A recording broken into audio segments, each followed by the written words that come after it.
o seu espaço, porque foi difícil agendar com o senhor mesmo, e orientar o pessoal que está em casa. Quer dizer, existe algum exercício que a gente possa fazer com o nosso companheiro, com a nossa companheira? Exige um exercício de muito acordo, de muito...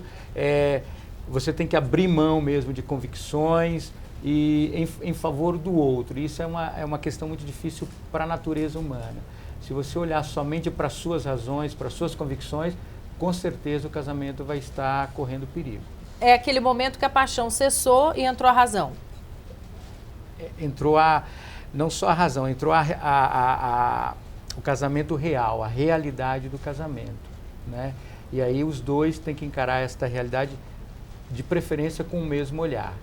Aí chegou lá no cartório, né? Ai, muito romântico, quem vai pegar o nome de quem? Vocês veem isso também com muita frequência, né, doutora Jussara? Porque na escritura eles podem fazer acordo quanto ao nome que irão utilizar, tira ou continua, quanto à pensão alimentícia, um para o outro, e eventualmente para filhos maiores, e também quanto à partilha de bens.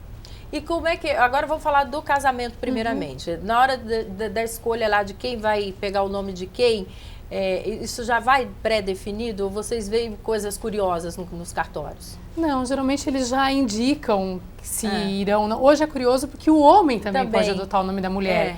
E no divórcio ele pode continuar usando o nome da mulher. Isso que me causa confusão. E se eventualmente ele se casar novamente, ele pode adotar o nome da outra mulher. Misericórdia. Mas a legislação hoje permite. Independente do número de nomes que ele possa vir agregar ao nome dele? Segundo a lei, sim. Ele pode adquirir... Nós Olha, podemos adquirir o nome do outro e no divórcio nós não somos obrigados a deixar de usar o nome do outro. Mesmo que o outro... Isso pode ser uma exigência judicial que fala assim, eu não quero que você use o meu nome. Pode. Aí perante o juiz, mas aí já no cartório, se eles brigarem por causa disso... Não, mas é só para explicar, né, que é possível. Mas seria possível. E nesse assim como há mulheres, né? Geralmente mulheres porque a mulher que adotava o nome do marido, mas que continua usando o nome do marido porque é conhecida assim, né? Então no divórcio ela não tira esse nome, ou porque os filhos também já têm o nome, vai ficar discrepante o nome. O que altera no dia a dia para quem vai casar, colocar ou não o nome? Algumas mudanças na documentação dessa pessoa. Ele terá que providenciar novo RG, novo carteira de habilitação para comprovar que o nome foi alterado. E o caminho inverso também é verdadeiro. Também, exatamente. Depois que ele fizer a escritura, no registro civil pega a nova certidão de casamento com a averbação do divórcio e precisa até o poupa-tempo, tirar um novo RG, uma nova carteira de habilitação. Se advogado também é conveniente que troque. Enfrentar toda uma nova burocracia. Exatamente. E o que dizer para os filhos, Ari? Nesse momento aí que o casal vai até o consultório, quanto tempo em média dura uma terapia de casal? Para chegar-se ao consenso e dizer assim, olha, a gente já esgotou tudo. Excelente pergunta, Liliane. Dentro da minha dinâmica de trabalho, da minha forma de trabalhar, eu começo com um prazo com o casal de, no mínimo, 3 meses. Em 3 meses, eles vão poder observar quais são os maiores pontos de conflito daquele relacionamento, que muda de casal para casal, né? Mas a partir do 3º mês o casal já identificou e já pode perceber se é possível continuar ou não. Isso é uma coisa que eu vejo com muita clareza no consultório. Eles chegam no consultório com a expectativa... eu acho, não? Não. Magoados? Eles chegam magoados, eles chegam já, os dois já feridos. Esgotados. E eles têm a expectativa de que eles vão resolver aquilo nas próximas semanas, né? E isso ocorre, em média, de 2 a 3 meses, já é possível saber. E, diferente talvez do cartório, as estatísticas, pelo menos no meu consultório, são de que a maioria continuam juntos. Continuam, né? juntos? Continuam juntos. Era a próxima pergunta. Eles continuam juntos porque eles identificam qual é o ponto de conflito. E isso a gente vai ajudar o casal a buscar acordos. Eu estava conversando exatamente hoje com o marido, falando exatamente isso. Assim, ele fala que a mulher não compreende ele, que é a cobrança da mulher com relação ao marido mesmo. Eu estava falando para ele que assim, precisa cobrança de... o quê? Cobrança de sexual, financeira, não, cobrança presencial? Presencial. O marido chega em casa depois do trabalho, a tendência dele é realmente se recolher. Não verdade, diga. é verdade. Ah, ele Não se é uma grande recolhe? novidade. Ele não fica participativo no lar? Não é da característica do homem. E a mulher vai cobrar exatamente, que é o contrário dela, atenção, principalmente para ela. A tendência do marido é chegar, dar uma mínima atenção para os filhos e nenhuma para a mulher. Isso. Ou quase nenhuma para a mulher. E esse é um dos pontos que, em terapia, o casal percebe que o marido vai querer um pouco mais. E é mínimo, um pouco só de atenção que o marido dê para a mulher já está satisfeito, já está ótimo para ela. É só isso. Você vê como nós somos maravilhosas, né, doutora? Um cadinho de nada, como diria. Depois nós levamos o título de falante. Não é? Os mineirinhos lá, um cadinho de nada, já estaríamos satisfeitas. Esse é um ponto. Esse é um ponto que é muito comum. Eu acho que 95% das mulheres cobram exatamente isso de 100% dos maridos. Como se elas tivessem esquecido um objeto de decoração dentro da própria casa. Pois é. Ou e também é de prazer. E também é uma característica de 95% dos maridos que 100% das mulheres cobram. É o inverso. E isso é uma dinâmica do casal, tá? Em quase todos os relacionamentos isso acontece, não são em todos. Eu sei que você não vai dar uma consulta aqui inteira, mas eu não vou resistir. E aí? É o caso da mulher tentar entrar mais no universo do homem, ou seja, procurar saber sobre futebol, interesses desse homem, carro, não sei lá, não é? Ou como é que ela pode se tornar mais atrativo? Quer dizer, ele tem a responsabilidade dele também de tomar iniciativa. Mas eu estou querendo dar mais dicas aí para o pessoal dentro de casa. Exatamente isso. Tem um autor americano, o Kevin Lema, ele tem um livro que trata especificamente disso. Se a mulher entra no universo masculino, ela tem grandes possibilidades de atrair esse homem para ela com muita facilidade. Olha né? só. Muito mesmo. O homem, ele tem essa tendência de se isolar, que é uma característica natural do masculino, do gênero masculino, do homem. Não é porque ele quer ou porque ele não quer conversar com sua mulher. Ele é uma característica dele que, se a mulher souber, ela vai atrair a atenção dele. O que seu companheiro aí gosta, hein, filha? Hoje já dá para você parar para pensar. Será que eu ia detestar se tivesse que ficar falando só de futebol? Que eu ia me inflamar, não ia dar certo. O Vinícius, eu ainda sei algumas coisinhas, ele gosta de diferente. Mas vamos voltar à burocracia, né? Ou a menos burocracia que hoje é colocada em prática.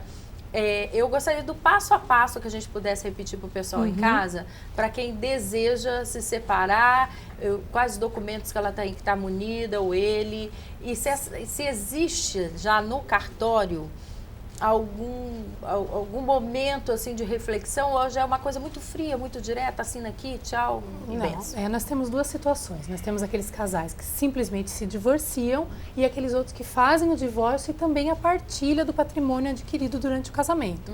Então, aquelas pessoas que desejam só se divorciar, elas apresentam o documento, o RG ou uma carteira de habilitação que comprova a identidade, mais a certidão de casamento, e o divórcio é realizado. Aqueles que desejam partilhar o patrimônio, nós precisamos de documentos que comprovem essa titularidade. A certidão da matrícula do imóvel, um extrato da conta bancária. Nós costumamos fazer uma minuta da escritura, daquilo que será assinado depois. Entregamos para que eles confiram e retornam ao cartório, sempre acompanhados de advogado, para que seja assinada essa escritura de divórcio. E agora eu volto para o Ari.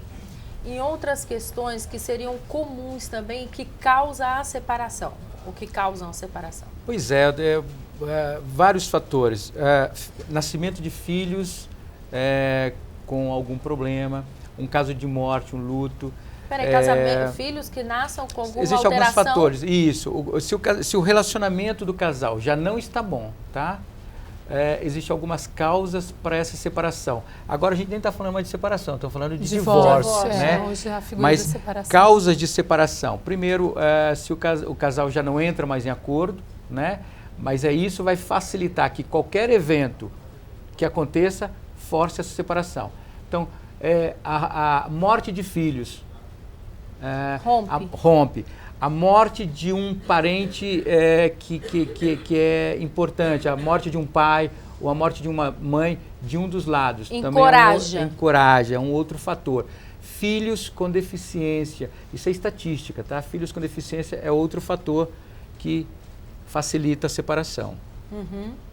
E aí, pode continuar. Eu já ou é interessante sim, também o próprio nascimento de filhos, porque não é o filho em si, mas o filho ele vai gerar conflito na relação.